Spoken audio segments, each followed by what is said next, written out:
है Indu broadcasting private limited और आप देख रहे हैं इंडियन न्यूज, हर पल, हर क्षण, हर सच।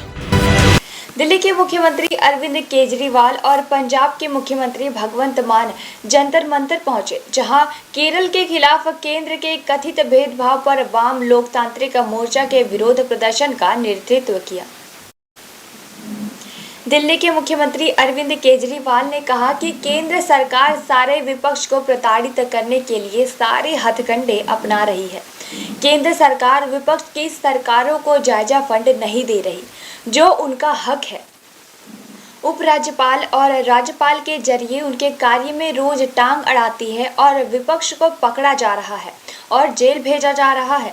अगर केरल के लोगों को उनके हक का फंड नहीं मिला तो काम और सरकार कैसे चलेगी? तो इस तरह से दिल्ली के अंदर तो आप सब लोग देख ही रहे हैं कि हर काम के अंदर किस तरह से लेफ्टिनेंट गवर्नर हर काम के अंदर, छोटे से छोटे काम के अंदर टांग अड़ा रहे हैं। और तीसरा तरीका है ईडी। यह अब इनका एक नया हथियार आ गया, ईडी।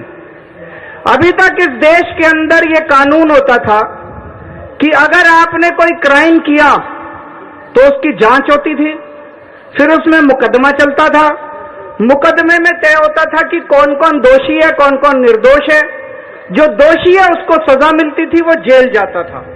मुकदमे के बाद, मुकदमा खत्म होने के बाद आदमी जेल जाता था जिसको दोषी माना जाता था।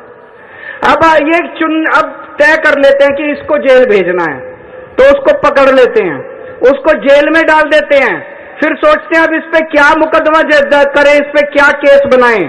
फिर ये केस बनाते हैं और केस बनाने के बाद फिर वो तब तक जेल में रहता है जब तक कि मुकदमा पूरा ना हो जाए और वो निर्दोष साबित ना हो जाए। हमारे देश के अंदर 15-15 साल लग जाते हैं मुकदमे पूरे होने में।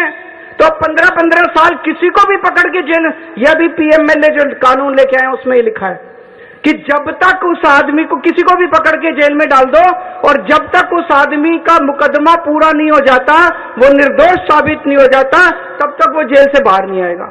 न्यू वीडियोस की अपडेट पाने के लिए सब्सक्राइब करें इंडियन न्यूज को और बेल आइकन को दबाएं।